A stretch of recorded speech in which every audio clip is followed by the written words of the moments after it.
how do we learn about science? How do we learn about our natural world, our planet, our environment? Environmental literacy is I feel like it's at an all-time low. It is something that you see on political posts, you see on Facebook, you see on Instagram. Anytime you put up anything that has to do with the environment, you see a lot of ignorant comments and comments that, people just don't know about the environment. They don't know how the natural environment works. And education is really important. We're going to talk about that on today's episode of tools that we can use, in this case, Dungeons and Dragons games, where people can learn. It's almost like that immersive experiential learning of the natural world. Dr. Andrew Thaler joins us again today. One of my favorite guests, because he comes back all the time with all these great stories and these great projects, is here today to talk about his foray into the educational aspect of Dungeons and Dragons for teachers and for students, around the US, around the world, and that people can use all the time. He is an experienced Dungeons and Dragons master, I believe is what it's called. I'm not familiar with the game. We learn all about what Dungeons and Dragons is and how it can be used in environmental literacy. And I think it's going to be a great episode. I can't wait for you to hear it. So let's start the show. Hey everybody, welcome back to an exciting episode of the How to Protect the Ocean podcast. I am your host, Andrew Lewin, and this is the podcast where you find out what's happening with the ocean, how you can speak up for the ocean, and what you can do to live for a better ocean by taking action. On today's episode, we have a special episode for you today.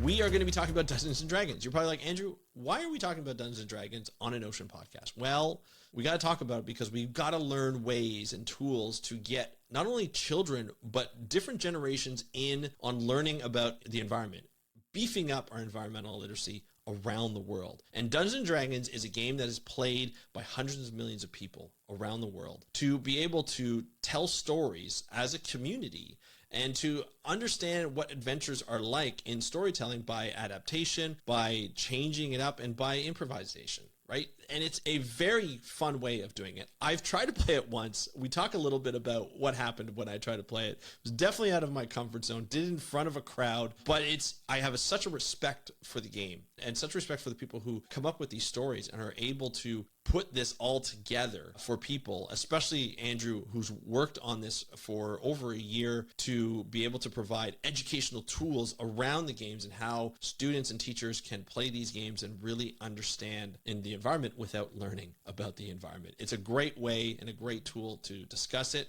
and I can't wait for Andrew to tell you all about it. So here's the interview with Dr. Andrew Thaler talking about Dungeons and Dragons for Forest Ecology. Enjoy, and I'll talk to you after. Hey, Andrew, welcome back to another great episode of the How to Protect the Ocean podcast. Are you ready to talk about Dungeons and Dragons? Absolutely, I am. All right. Now, this is going to be a different episode than what we normally do, but it's definitely pertinent to, I feel like, what's going on in society today. We are talking about environmental education in general. We're going to be going away a little bit from the ocean because the subject matter of the Dungeons and Dragons is about forests, right? And so we're going to be talking all about that, but the importance of this as a tool to get people interested in learning about the environment and learning about just how nature works and being able to conjure up some stories in a very fast-paced environment and be able to say, hey, this is a lot of fun, but I'm also learning and I get into it to nature. So I can't wait to do that. Andrew, you've been on the podcast for a number of times, but I keep getting new listeners and new listeners. So why don't you just remind the people of who you are and what you do? Sure thing. So I am Dr. Andrew Thaler. I am a deep-sea ecologist, a conservation technologist, and an ocean educator. I do a lot of work on deep-sea mining. I do a lot of work on developing oceanographic instruments. I do a bunch of policy work. I yell at mining companies. I do all those fun things. But today I want to take you on an adventure. And that adventure goes all the way back to New Year's 2023. And what was amazing about New Year's 2023 is that the actual holiday fell in such a way that we had like a 5-day weekend. Nice. And so I, being the insane person that I am, decided to call up a bunch of my friends and say, hey, we had this long 5-day weekend. It's cold. It's snowy. It's dark out. I live in a log cabin with a giant vaulted ceiling that looks like a Viking longhouse. Why don't we all get together and just spend 5 days playing Dungeons and Dragons? That sounds kind of cool. It was a lot of fun. And so I designed a campaign just for that New Year's holiday. And because I can't escape being an educator, the campaign I designed was built around the idea of forest succession. So as my players explored this wilderness, they were noticing changes in the forest, and the changes in the forest were dictating where the plot progressed and where the adventure went. And so as they were, and obviously all my friends are scientists of various stripes. So as they're making observations about the forest, this adventure is growing around them about what caused these changes and why and how and what they can do about it and what are all the different aspects that are shaping this landscape. So there's an endangered species that is missing from the forest. There is a dam that was built that is causing a swamp to retreat. There are all of these environmental factors that are kind of reshaping the landscape. And at the end of the adventure, I'll try not to give too much away right off the bat in case anyone wants to actually play it. But at the end of the adventure, we sat down and they said, hey, this would actually make a really good classroom exercise. This could be, with a little bit of work, like teachers could use this to teach things about succession and forest ecology, and especially fire-dominated ecosystems. Right. So over the next year, this has kind of been a passion project of mine to take. The adventure is called The Last Hunt for the Jabberwock. Okay. It is set in the Feywild, which is kind of this like whimsical fairy world within Dungeons and Dragons that is centered on puns and kind of joyfully whimsical, tricksy kinds of things. Okay. Not super serious, not like big high fantasy, more like ridiculous whimsy. So there's a colony of rabbits and they're all talking in rabbit puns. And there's a city of frogs who are worshiping a giant frog that turns out not to actually be a deity, but just a really big frog that keeps eating them. So things like that. But what I did is I took this adventure, I kind of distilled it down to the core lessons we wanted to teach. We wanted to teach about how fire-dominated forest ecosystems work. We want to teach about the consequences of building dams and what that means for an environment, and then the consequences of tearing a dam down and what that would mean for an environment and for communities that live around those dams. We want to talk about invasive species, and we want to talk about like building resilient communities in the face of changing ecosystems, changing environments, changing climates. And so, after this first dry run, I kind of spent a year rebuilding the adventure from the ground up around these kinds of educational themes. And in the process, also developing lesson plans to go along with them. So the idea behind comprehension and things like that. Yeah. And so the idea behind The Last Hunt for the Jabberwock is that a teacher could pick this up, and it's like a 12-hour to 20-hour campaign, depending on how they want to run it. And they can build it around an environmental education course. And they can run their students through the adventure, and they can have their students discover the ecologic processes that are shaping this forest in a way that you can't do if you're just doing a rote lecture. So there's a mystery, and there's puzzles to be solved, and there's access to histories that they have to uncover and figure out why things have changed and how they've changed, and they all relate back to real world examples. And then it also ends in kind of an ecologic debate about what are we going to do to fix things. It's a fire-dominated ecosystem, and the fire is driven by a keystone species that's no longer there. And if they bring, it's called Last Hunt for the Jabberwock, so you can kind of figure that one out. If they bring the keystone species back, the forest begins to recover, but then there's a new predator. And, the communities that are living in the forest now have to deal with the predator. There's a dam, and they can debate whether or not they need to tear the dam down or let it stay. And that has implications for the animals that live upstream and the animals that live downstream and the communities built around it. And so you really get an opportunity to talk about these kind of big environmental questions that really dictate how we think about making resilient communities in the face of environmental change. And because it's couched in D&D, because it's couched in this kind of whimsical forest world that's not directly related to the real world, you can have those conversations without kind of bringing up a lot of the political baggage that comes along with that, without bringing up a lot of the real world emotions. So you can have those talks, and you can look at the world without having to think about the real world at the same time. And then you can see the outcome. You can see the consequences. So in the game, they'll do those things. They'll make those decisions. And then they'll see how those decisions reshape things. And they'll get to actually experience what those changes mean. Right. So it took me about a year to spin this up into something that I felt was a functional thing for educators to use. We did a lot of test runs with local teachers, with some local D&D groups as well. And at the end of December of last year, we published it on it's called Dungeons Masters Guild. It's kind of like a clearinghouse for D&D adventures. It's licensed with Wizards of the Coast, so it's all like official D&D stuff, which is really, really fun. That's nice. And we've made it available for teachers to download and try on their own and test things out. This is phenomenal. I love this. And I know, D&D has become very popular with a lot of different groups now. I wanted you to talk about D&D a little bit because and just sort of what it is for the people who don't know. Because like when I was a kid in the 80s, I grew up like Catholic. We weren't allowed to play D&D. It was about demons and dragons, and that was a faux pas in my household. Like we were not allowed. It was like that was like a Ouija board. You weren't allowed to mess with the Ouija board. Of course we did, but that when I was a teenager and stuff. But that's you're that's tempting how fate there, my friend. I know, right? But that's that's what like I feel like a lot of people went through when they were kids, and like parents just didn't understand what this D&D is. And as I grew up and started to hear more about it, more and more people playing it, there was a little bit of a dry one that I got to take part that launched a podcast for Oceans called Dugongs and Sea Dragons, which Dugongs and Sea Dragons. And a great podcast that's been running, I think you said like between 600 and 700 episodes. It's a lot of it. It's been running since 2018, 2019. Yeah, once a week, and I think it's phenomenal. And we know, people use it as an educational tool.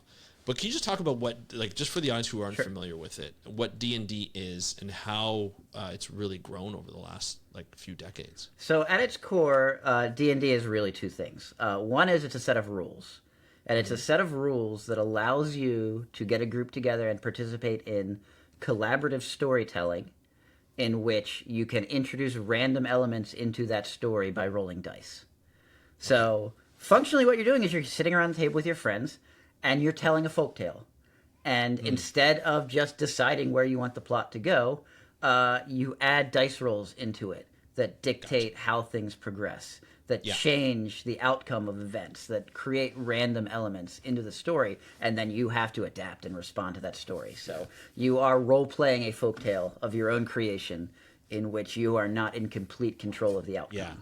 I think that's really interesting with the dice roll, because it's almost like Risk, the board game Risk, where it's like you think you know what you're going to do, you're going to take over a country, and then all of a sudden the dice tell you different. And I think that's the same way with Dungeons and Dragons, right? Like you may think you're going to win a battle or pick something in an adventure, the dice say differently, and you have to switch up. Yeah, and so D&D actually evolved from those tabletop war games. So Risk and D&D share a lot of the same bloodline, though they've diverged quite a bit. Combat, it doesn't have to be central to D&D, and we've actually designed the Last Hunt for the Jabberwock adventure so that you can complete the entire adventure without getting into any fights, without using violence. That's cool. You can use cunning, and you can be clever, and you can solve riddles instead. So that doesn't have to be necessarily combat focused, because there is a violent element to D&D, and I love that. A lot of people love that. It's a great part of the gameplay. But if you're an educator, maybe that's not the direction you want to go if you're doing it with students. For sure, that makes sense. Yeah. So that's the one half of D&D. The one half of it is the set of rules. The other half of D&D is the lore. Because D&D is a thing that has existed for 50 years, and it has its own internal worlds and its own internal stories and its own internal IP, its own internal intellectual property. So things like Beholders, those big floating multi-eyed monsters that are terrifying to D&D players, and owlbears, which is a monster that's half an owl and half a bear, which is my daughter's favorite monster of all time. And, characters like Vecna, which are in Stranger Things now, and kind of have transcended, just the D&D world to be something that people are more conscious and aware of. So there's lore that goes around along with that, and so that has the beauty of working in a fictional world that's already been created is that you don't have to do all the world building for it on your own. Like there's already this creative pool that you can draw from in order to tell new stories without having to retell the entire origin story of a world. And that's why, like, you have for your story, you have like a structure already built in, and you can go on to this site. And is it just like a downloadable thing? Is that what it is? Is it like now with websites and stuff, you just download like a PDF and then so you can print it off or use a computer or whatever you like to do? Yeah, so if you go to Dungeon Master Guild and look for Last Hunt of the Jabberwock, you pay for the PDF and you download the PDF. There is a sales threshold where once you hit that threshold, they will allow you to start making hard copies. Okay. Which is really nice. We hit the first bestseller threshold earlier this month. So we are now a copper bestseller. It's all by metal badges. It's pretty exciting. People are really getting into the adventure and taking a look at it. And I've already been in touch with several teachers who have started campaigns in their classrooms, and their kids are really starting to enjoy them. One of the things we also did is we keyed all the lesson plans to the actual next generation science standards and Common Core standards, so that if you are a teacher, you can look those up in the background and see how you can plug those into your existing lesson plans as well.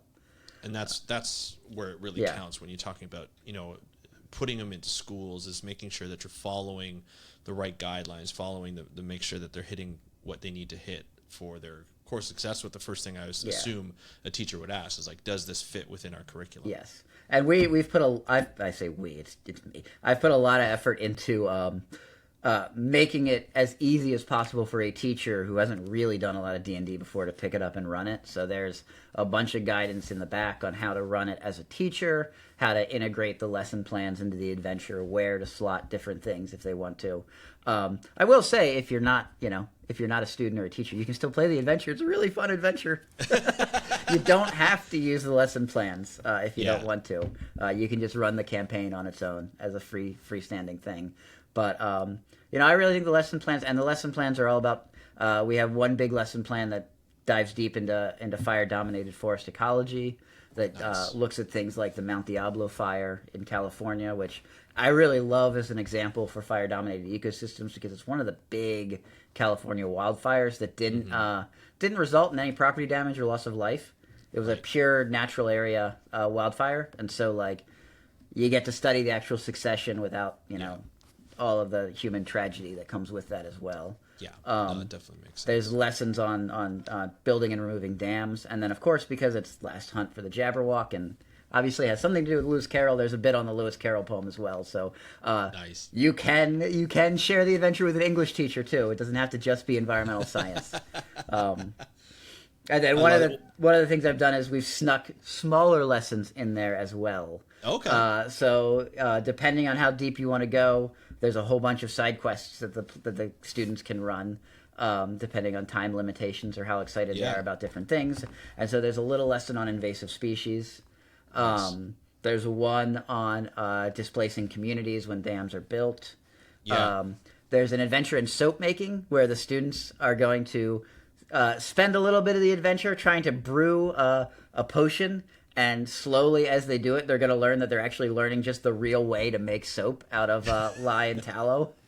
Okay, I like that. I feel like those like the side stories, would be a great assignment after you do the real one, and be like, hey, you take some students, you do this side story, you do this side story, and then you're going to present in front of the class, and you pick a group and do it yourself so they can get used to that. I love that idea of this. Now, as you start to, and when you start to post this and you start to see teachers grab onto it, Dungeons and Dragons still can be controversial in certain circles that don't understand the game and what it's really about, right? Yes. They just see the monsters and demons and things like that. I mean, less so now than it was when we were children, certainly.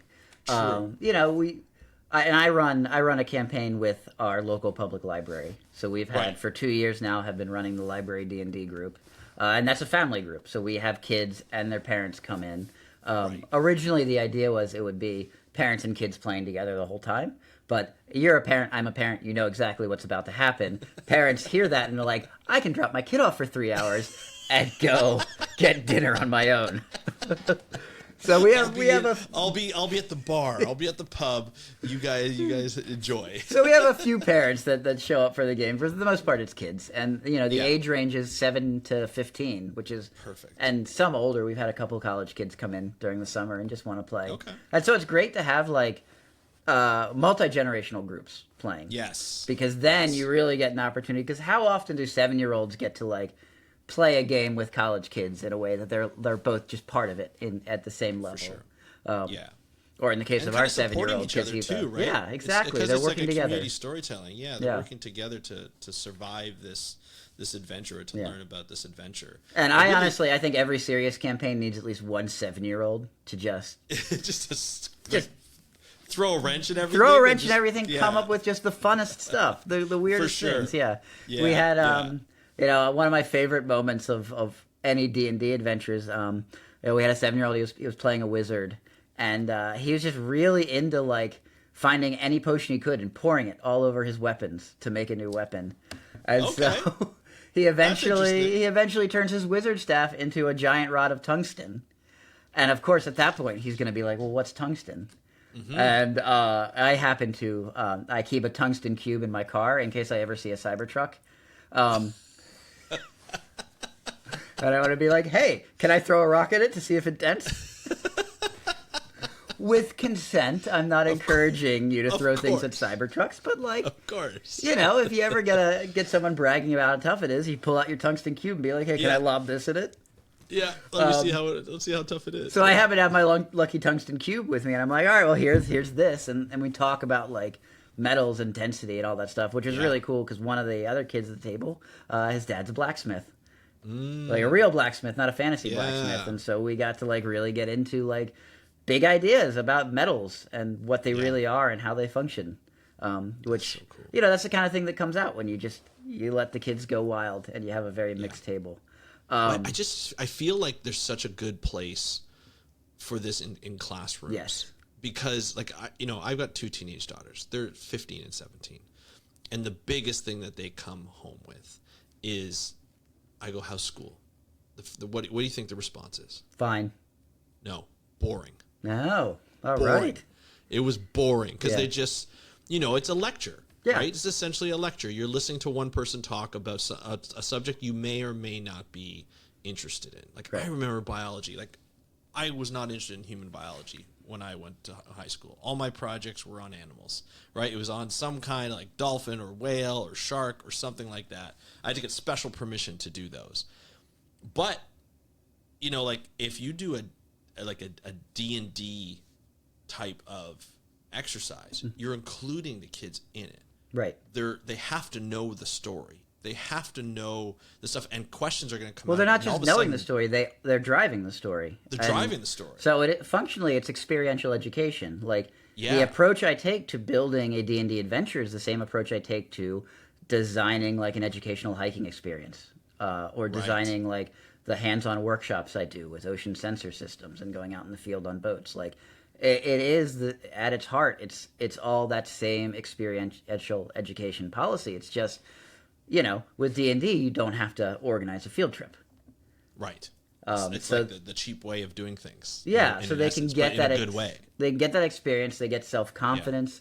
They get to drive the lesson, and they get to do the discovery, which is the real point of experiential education. Is that like, I can tell you how a fire-dominated ecosystem works, but it's way more fun to walk through one and see how things change as you get away from the fire scars, and see figure out as you explore what caused different aspects of the forest to change, and make that discovery. Discovery as play is a really great way to teach big environmental concepts as well.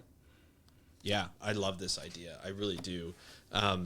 So when teachers started to pick up, or the teachers that picked it up familiar with D&D already? Yeah. Because you said it's like a beginner can do it. Like if I was a teacher and I just picked it up, or even if I just picked it up and didn't for a bunch of students, I would be able to kind of follow it and learn it and be able to do it. I may not be as good as somebody who's experienced, but the teachers who picked it up at first, they were familiar with D&D. They're already familiar with the site and how it all plays out, and they've probably run a couple of games or been a part of a couple of games. Yeah, so one of the consequences of doing it as a D&D property, and like because Dungeons and Dragons is so recognizable, that is a very compelling playground to work in. Yeah. But one of the consequences of that is that you have to publish through Dungeon Masters Guild, which has actually one of the best content sharing royalty arrangements I've ever seen for an established IP. It's 50%. Wow, which is, that's huge. I mean, that's unheard of, and you get to use assets from Dungeons and Dragons, and you know, a 50% royalty it's unbelievable for something where they give you access to the IP like that. But because of that, you have to publish through that specific venue, and like, if you're not already familiar with Dungeons and Dragons and probably not already a Dungeon Master, you don't know what Dungeon Masters Guild is. Like that's not something that is. It'll take a little while. It takes a little. So absolutely, the first teachers engaged in it are very familiar with Dungeons and Dragons to begin with. Yeah. And are looking for ways to integrate it. And in some cases, have already found ways to integrate other kinds of D&D lessons into their classrooms. Right. So we're starting from there. Yeah. You know, unfortunately, I won't be able to make it available anywhere else because of that IP sharing arrangement. But we're hoping that other people pick it up and give it a try, and people who aren't familiar with D&D pick it up and give it a try. Well, I feel like now it's going to be like once the people who do pick it up start using it, and they've already started to use it, now you're starting to get feedback. Yes. You know, on the sort of the like evaluation of how well it works. You know, how do the kids respond to it? You know, how did the teachers respond to the kids responding to it? You know, did they learn the material more? Did they enjoy it? Do they want to do more? Then I think they'll start to talk to other teachers in their school, like, what are you doing? What is this? The education will start of just like what this is all about. And then the idea is that that'll start to spread through word of mouth. I assume is sort of the goal. Is that it? Yeah, ultimately that's the goal, word of mouth. And of course, Southern Fried Science, which is, you know, my venue for spreading everything. A little site that a lesser known ocean science website. I think we have reclaimed our title as the most widely read ocean science blog in the English language. I'll tell you. I think that's from attrition, not from any success on our end. Well, I'll tell you though, but the quality of articles that come out of there, I'm always happy reading those articles. I always put them in my newsletter every time I pop them in, you know, and it's like I'm like this is a good one. So no, they're always great. They're always informative. They've driven a lot of my podcasts before. I'm happy to help. Whether you're on it or not, you know, sometimes I'm like, ooh, this is a good one. I got to talk about this. But then you also have like guest writers and stuff like that have also put up, like Angelo's been on it, and Dave Schiffman, obviously, who's like. Angelo's not a guest writer. He's an official writer. Full on now? He's full on, yeah. Okay. I love it. Yeah, I really like what the last article that David Schiffman and Brett Favaro are doing, which is they had a paper that they were having trouble getting published. In a scientific journal, or finally like, you know what, we're done trying to get this into a journal, we're just going to publish it as a blog post, and I can guarantee you more people have read it now than would have ever read it in a scientific journal. 100%. And especially it's on science communication. Oh yeah, right? Like that's absolutely. It's a series. Four-part series. Four-part series. Yeah, and I've already started to read it, and it's I mean it's so informative. Yeah. Like these are two people who have had a lot of very different communication styles and different topics to draw some information from, and they know a lot of people that can inform them on different aspects too. So I think those are going to be really great art. We'll link to that as well as the Dungeons Masters Guild in there too, so people can get access to it. So obviously Southern Fried Science, we'll be able to get some information on that. And are you planning on publishing an article, whether it be on Southern Fried Science or elsewhere, on sort of are you following and keeping in touch with the people who have downloaded it to kind of get a feedback on what's working, what's not, that kind of stuff? Oh yeah, absolutely. So we've published a couple articles already, kind of the initial sort of launch of the project and sort of lessons learned from that. And I'm keeping, it's a 12 to 20 hour campaign, means it's probably going to take a semester. finding Yep. the time to run it. And so we're getting Yep. feedback as it goes in. I'm sure there'll be a second edition with lots of changes and Yeah. corrections to help people out sure. and get feedback. And, I'm hoping long term that we can, do this as a regular thing. Every so often publish new adventures. Get some more marine science in there next time. Maybe adventure to the abyssal plane. Love it. It's Maybe, basically like Meg 3. do a deep sea mining campaign. You never know. There you go. Oh, I like that. Yeah. I like that. No, that's amazing. And even like not even just in classrooms, I feel like a lot of the eco clubs could be doing this too. Yeah. And probably get through more of the stories because they can spend, every day of a week to just do like a campaign or something like that, or a couple of weeks. Well, I'll tell you, I mean, my daughter, every summer she does a camp at the local Audubon Society. And after lunch, every single day of camp, they have a little mini D&D session where they talk about... it's part of the camp. Part of the camp, talk about the animals they've encountered and, talk about a little bit of ecology. I think last year they were fighting a croc that stole Crocs because people kept losing their shoes in the marsh. Croc made of Crocs. It was a giant croc, but it was like the shoe croc. Oh, so it had to eat Crocs to be exactly. To grow? Is that what it is? That's awesome. Yeah, and like it's integrated into the camp and like part of their experience, and it's wonderful to see because like that opportunity to like still be engaged, but it's like you're not hiking through the woods. Maybe you're a little tired after lunch, but it's a chance to continue to talk about the topic in a different way and in a new way. And I also feel like it helps you develop that creativity. Absolutely. Right? Like D&D just in general helps you develop that creativity. That's the one thing I really respect of this is because you have to adapt so quickly in a story. It really makes you think. It really makes you open up your mind. It's almost like improvisation. It is improv. Yeah. Oh, my improv skills have gotten so much better since I got back into DMing about 3 years ago. Yeah, I can imagine, and so I think it's really great for kids who, in a world dominated by phones, or especially teenagers and tweens where they're just looking at phones all the time. This is a great way to really get them to interact, get them off their phones, get them into something more creative, and learn about themselves in terms of how they can actually, build on storytelling. And which we're going to need in any kind of job that you do. You're going to have good storytelling skills. That's awesome. One of the tremendous things to see is that because Dungeons & Dragons is 50 years old this year. Yeah. So we have kids that are sharing adventures with their parents and their grandparents. Wow. And so there's this beautiful little chain of connection going across generations now. That's phenomenal. That's just amazing. And you know what? It's been 50 years and it still takes 20 minutes to open a door. You got to figure out something. There's got to be something that goes on. But like, so is this something like I know you are one of the guys that I know who, when you have an idea, you go full fledged, and you develop the idea over time, and it obviously gets better and better as it goes along. I hope so. Your OpenCTD has done your projects, through Patreon, even like following through Patreon and documenting that process on here as well. The deep sea mining, obviously that's something that you're an expert in, but you've continued to kind of really creatively like get into different aspects of it. Yeah. With the magazine and stuff and coming on the podcast and your articles and things.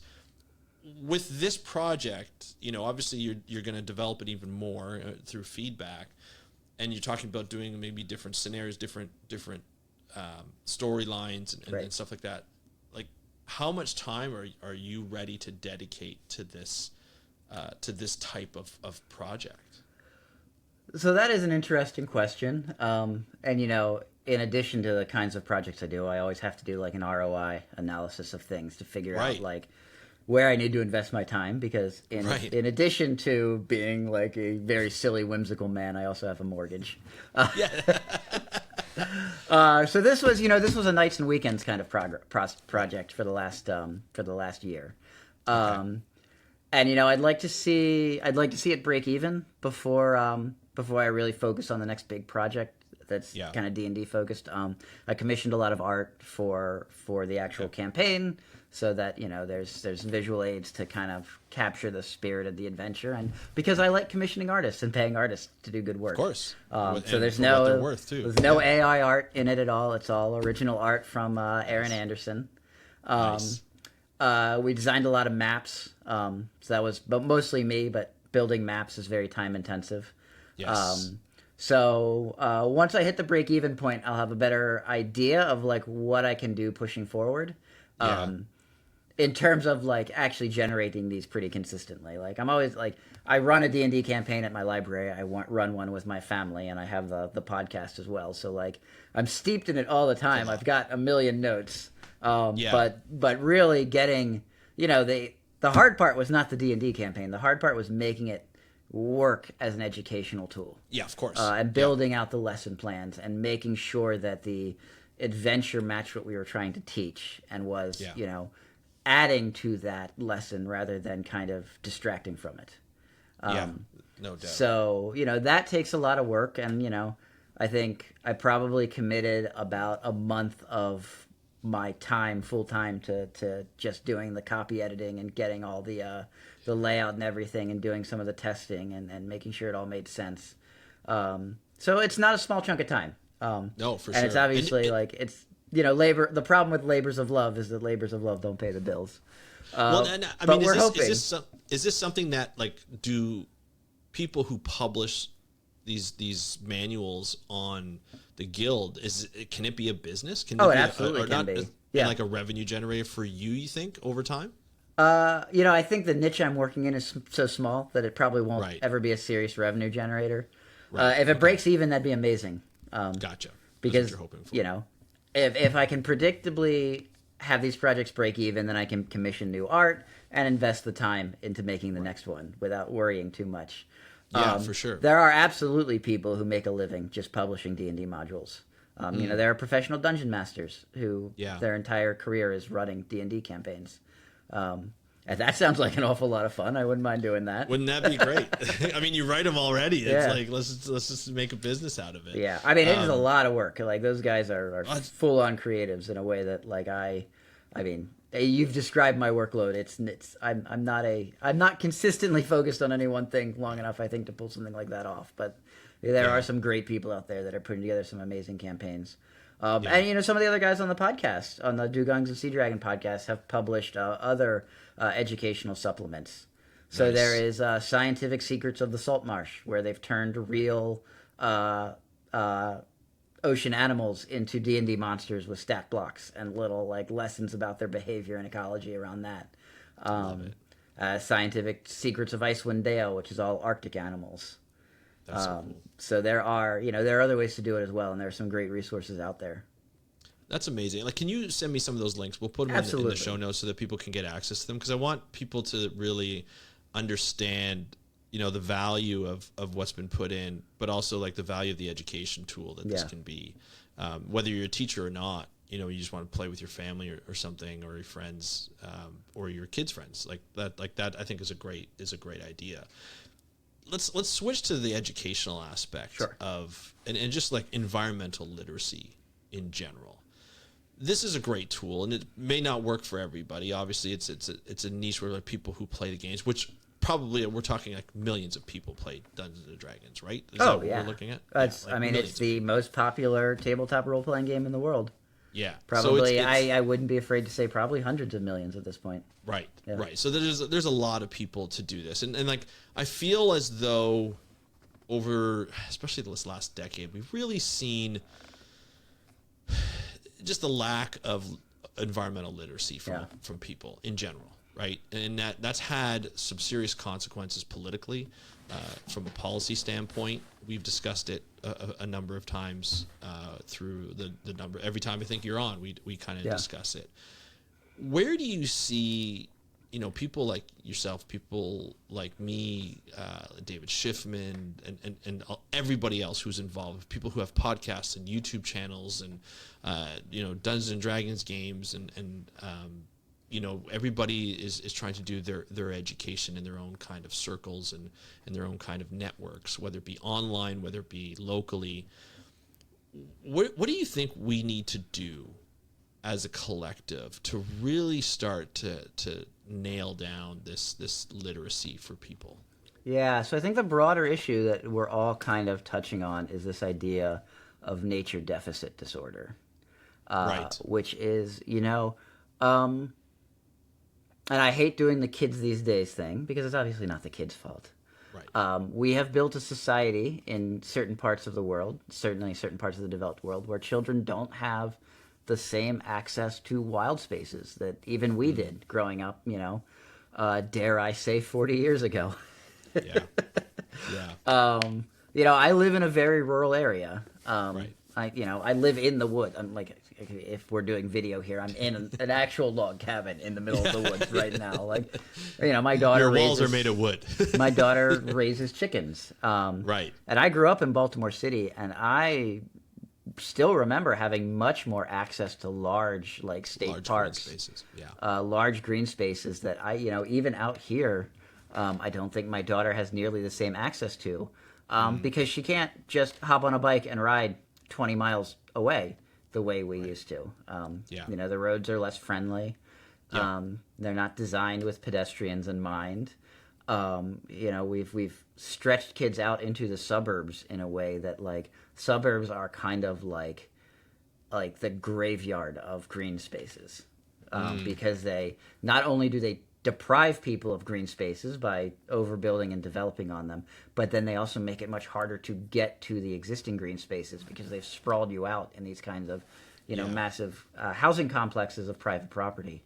And as someone I've worked as a private consultant for quite a number of years, and the amount of fight that we had to do with developers on keeping green spaces, and making them large, and just like on just a tree, keep a tree in this one area, and but then we can make so much more money if we take this tree down. Like, it's unreal, the battles that you have to do in these suburban areas. Yeah, well, and something like a Dungeons and Dragons adventure is not a replacement for access to the woods, but it is, Of course. it is in its own way a green space that they always have access to.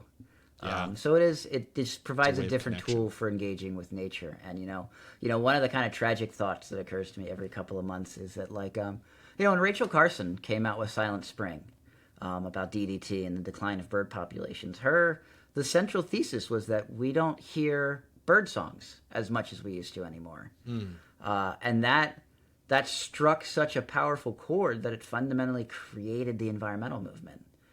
And, I think about today, if you told kids we were hearing less bird songs, would they, and not just kids, adults, even more so adults, if adults today heard, we're hearing less bird songs in the spring, would that be something that, like, has the same level of emotional resonance? Or are we so disconnected just from the idea that we should be hearing nature all the time that it wouldn't, like, hit the way that Silent Spring hit in the 60s?